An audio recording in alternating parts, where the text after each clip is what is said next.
Well, Clark, good afternoon to you, my riders. How are you doing? Happy Tuesday. Who or what have you chosen? Almost done a dustle with the day, but right now it's all things too fit to quit. Brought to you by BestMed, SA's largest self-administered medical scheme. BestMed, personally yours. Now, with that being said, all things again too fit to quit. Focusing on the mind, body and soul. Your health.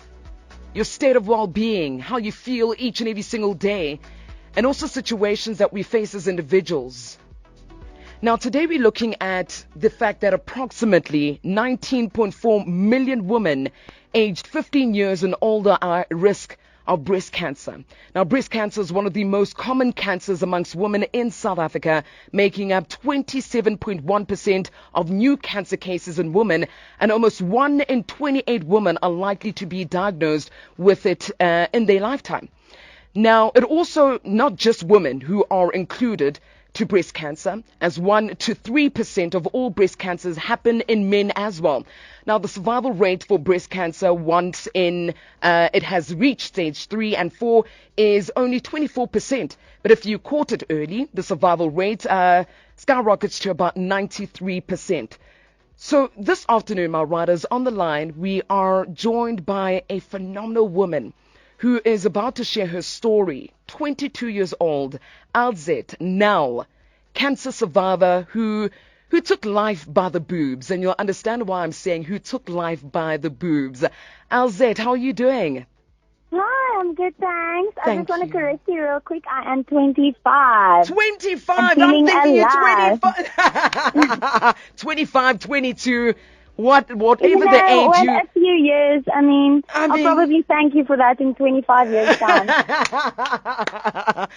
Well, we speak to Alzette Nell, 25-year-old cancer survivor. Again, I'll say this proper for you, who took life by the boobs. Good afternoon to you. Good afternoon to you too. Thank you so much for joining us on the show today. Now, let's start with, being too fit to quit. And I think you hold this conversation and this feature that we have in the segment. How old were you when you received the news of your cancer status? So I just about turned 23 when I first felt the lump in my breast. And then I was 23 and a half when I had it removed. Sure. Yeah. With that being said, what is the one thing that you wish you knew before you started your treatment? Because a lot of people always get asked about the treatment because that's a decision that you are given to take, right, to save your life. But what is the one thing that you wish you knew before starting the treatment? Yeah, I was very fortunate to have a long family history of breast cancer.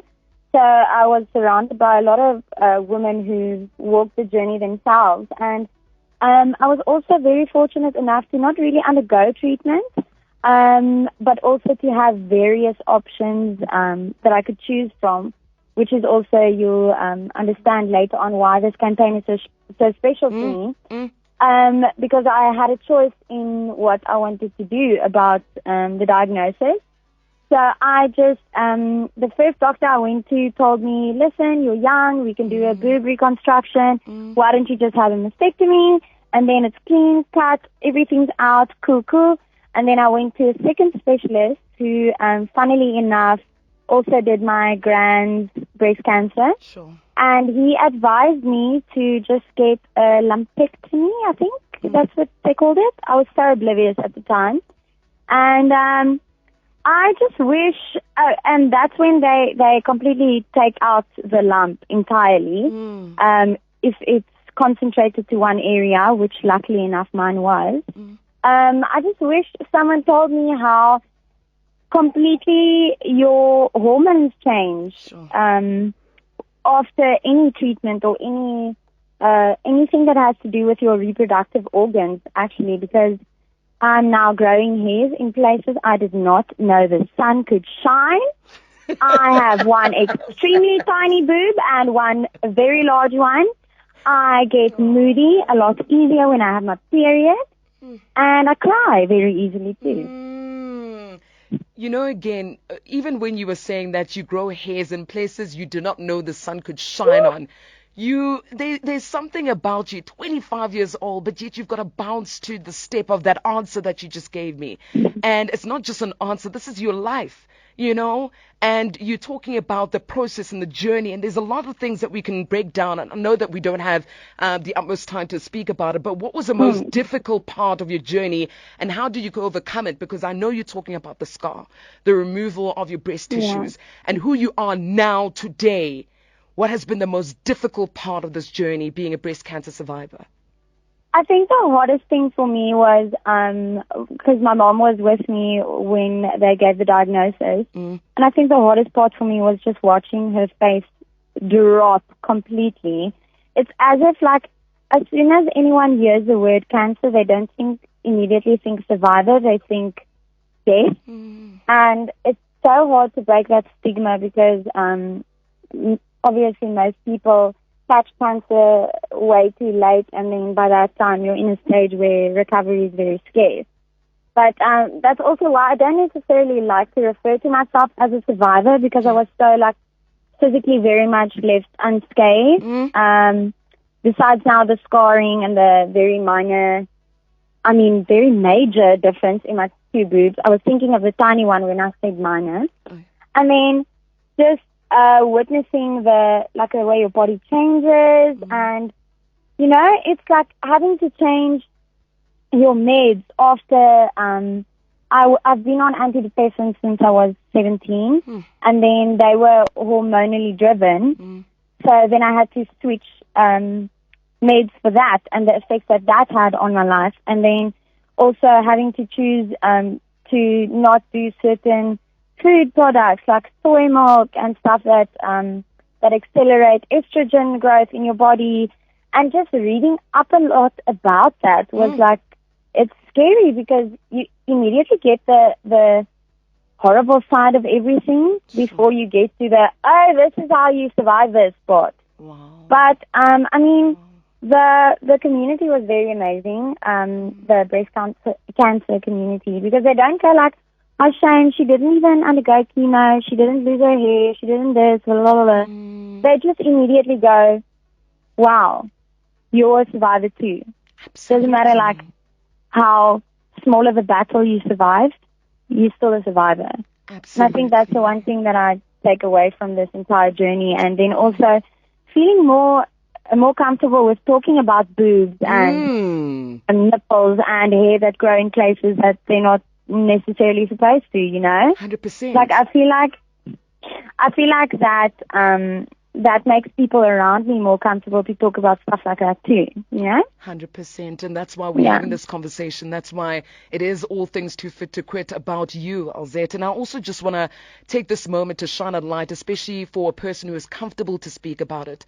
And I'm truly grateful for that. There's a 15-year-old maybe listening to the show right now, a young lady who is hearing your story, and they have breast cancer. What advice would you give them right here and right now? I would firstly say, please start loving yourself enough to put your health first. And please don't feel uncomfortable approaching any professional for advice on these topics. Like, anything you face in life is only a threat if it's in the shadows. And that's why knowledge is power. Like, you need to ask questions. You need to know your body enough to know when something changes. And you need to be open and remember that nothing, not even your ego, is worth sacrificing your physical and your mental health for. Power. And lastly, Alzette, we hear you're part of the Take Life by the Boobs campaign. Tell us more about that, and how are you taking life by the boobs? So I obviously take life by the boobs every single day because I do self-search in order to check that I don't have lumps. No, I'm kidding. So Strawberry Lips decided to offer an all-expenses-paid skydiving experience to a lucky listener because they want to tell people that if you have the courage to jump out of a plane without a safety net, well, I mean, you do have like the parachute, the whatever you call it, but no one cares about that because you're still jumping out of a plane, then you definitely have the courage to choose to put your health first. And that's bringing me back to knowledge is power, and power of life lies in the power of choice. That's the most important thing anyone can ever tell you. You have a choice, and you need to not just make a wise choice, you need to take the first step and make a choice, which is why we use the hashtag you choose. And all you need to do to enter this competition is to comment hashtag you choose on the Strawberry Lips campaign post, either on the Instagram page or the Facebook page, or you could just like share the post to your stories and use the hashtag you choose. And then we could choose you to come skydiving with us. Sure. Now that is amazing one. Alzette, I really appreciate you joining us on the show. May God continue to bless your journey, for you to continue being the sunshine in a lot of people's lives. And I think you take that lightly. You are a beautiful soul, man. Just listening to Thank you so and the much. bounce That in your made me skin. so emotional. Oh, man. I love your Thank you. energy. Thank you so much. I really appreciate you. And I pray for success in your life and everything that you do, to your mother as well, the community as well, and every single part of change you decide to dive into without no fear and without no shame. Thank you so much for joining us on the show today. Thank you so much. Thank you. Man, what a beautiful conversation. What a beautiful soul. And that is Too Fit to Quit, brought to you by Best Made.